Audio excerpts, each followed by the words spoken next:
Professor. Thank you, Mr. President. Thank you for everybody attending today. And thank you for the organizing committee and for Dr. Amjad and all our colleagues and students who are sharing in preparing this great effort. We'll start to speak about GINA guidelines. GINA guidelines is first launched in 1993. Why? Because we are in need to better asthma control and to reduce mortality. And after that, GINA guidelines is developed every year according to the research work available. So it's a challenge. That's why we are in need to proper guidelines. So bronchial asthma is a heterogeneous disease characterized by chronic airway inflammation, which result in respiratory symptoms varying over time and severity, and associated with airway obstruction, variable airway obstruction. It's not uncommon disease, it's a very common disease. Around 340 million cases of asthma are recorded, and 179 million cases exacerbation every year. In UK as a model, 2015, there was more than 70,000 cases admitted by asthma exacerbation with 2% mortality. See how severe asthma is present all over the world.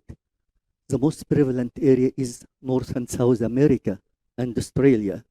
But in Gulf cluster, the highest incidence of asthma is present in Qatar and Kuwait.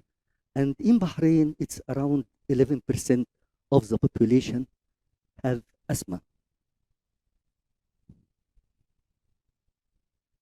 So asthma is an inflammation, which is not a simple word. It's a very complicated situation of inflammation with multiple cytokines involved. And every day there is something new. So inflammation produced due to the risk factors of asthma result in airway hyperresponsiveness.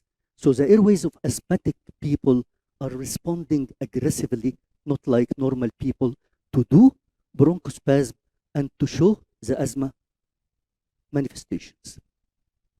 You can see here in these three models, the normal airways, the asthmatic airway, the airways of asthmatic person is basically narrower, although there is no symptoms. And during exacerbation, it gets more and more narrow. Viral bacterial infection, any irritant, pollution, occupational materials, exercise, cold air,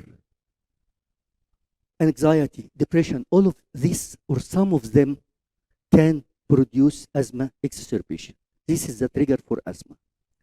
Normally, the pulmonary function declines with age. This is accelerated in asthma and more with severe asthma. Okay, so what we are in need to manage asthma, we need to achieve and maintain control of symptoms, maintain activity, including exercise, maintain pulmonary function as near to normal as possible, and to prevent asthma exacerbation and mortality, and to avoid the harm effect of asthma medications. If one asthmatic patient is coming to you to visit you in the clinic, you have two domains to assess.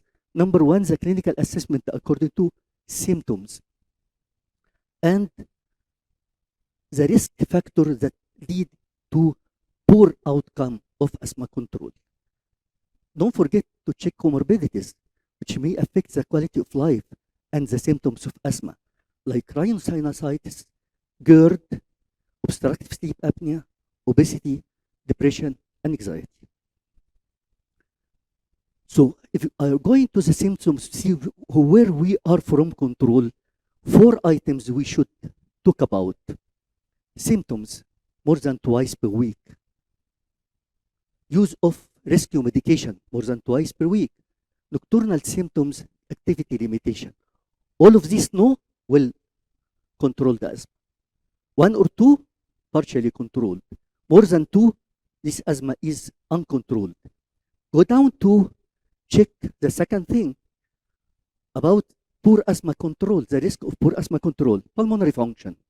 We should do pulmonary function in the first visit and then periodically after that, every 3 or 6 months and after any exacerbation. So in GINA 21, they are concentrating in 2 items, control of symptoms and reduction of the future risk. Control of symptoms considering use of reliever medication, symptoms daytime or nocturnal. Number 3 is the activity, and number 4, the use of reliever medication. To reduce the risk, you are in need to reduce the risk by monitoring the pulmonary function, persistent airflow limitation, checking the pulmonary function, and to avoid the adverse effect of asthma medications. We have 2 categories of drugs used in bronchial asthma: reliever and controller.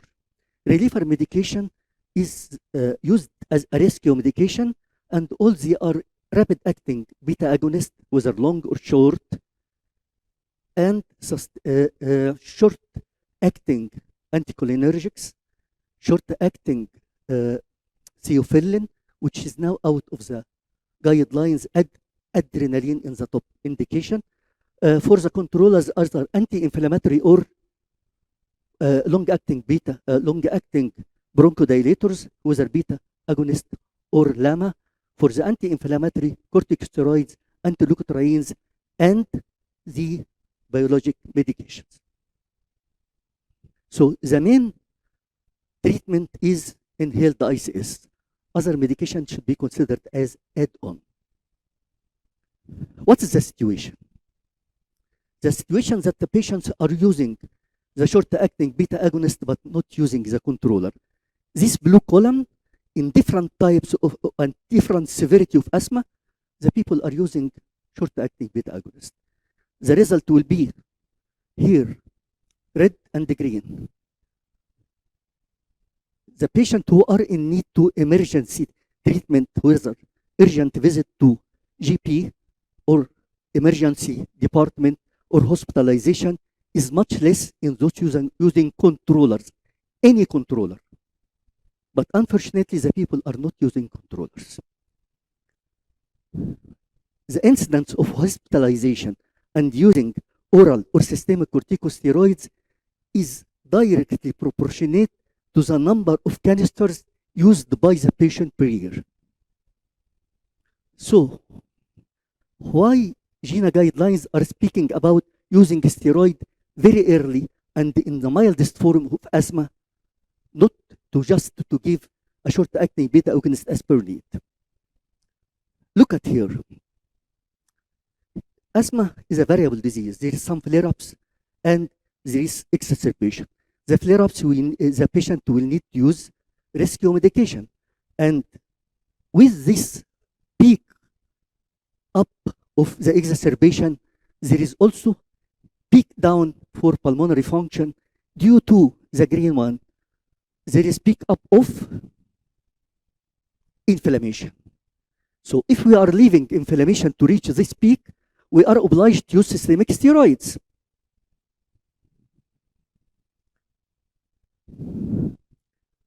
Accordingly, what can I do to abort this peak, this exacerbation from going up? In this area, it's known as the window of opportunity. To use here short-acting beta agonist, no. But use ICS at that level, you will abort the exacerbation. Accordingly, don't use short-acting beta agonist in this situation. use a steroid as early as possible, you will abort the attack. So now we have in GINA guidelines maintained therapy and reliever therapy. The preferred reliever therapy here is ICS each time when you are giving short-acting beta agonist, or in front of that, formoterol and the ICS. We will go step by step very rapidly. Step 1 and step 2, these options of using formoterol ICS as per need, not like previous guidelines. But going step 1, 2, 3, 4, 5, we are increasing the level of the dose of LABA ICS with the severity. Stepping up, give 1 month chance.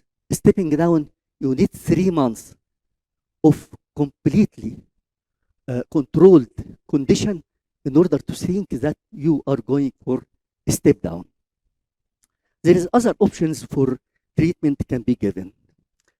Here, the use of short-acting beta agonist is still mentioned, but all the recommendation, if you will give short-acting beta agonist, you have to give it with low-dose ICS to control inflammation the way I said before.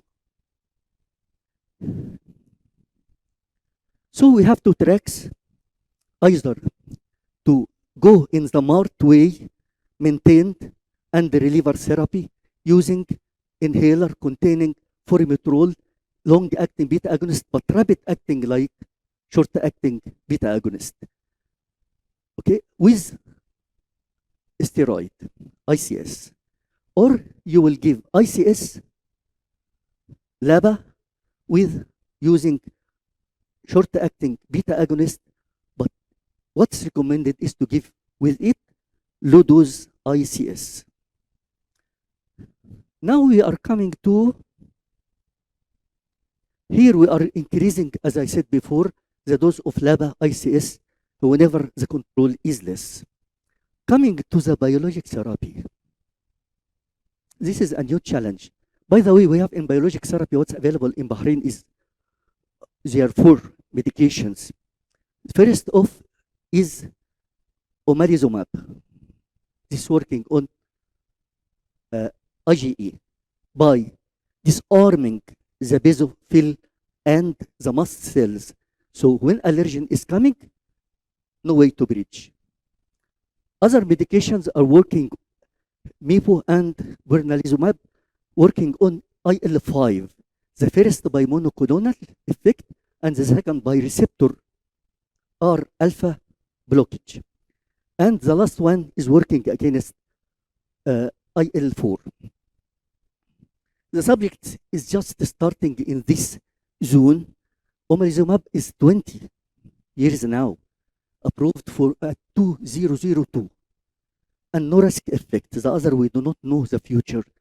But now we are reaching up to IL-33, IL-25 as the master interleukins, controlling the other interleukins and promoting the leukotriene C4, which is already, they are removing the anti-leukotrienes from step 5.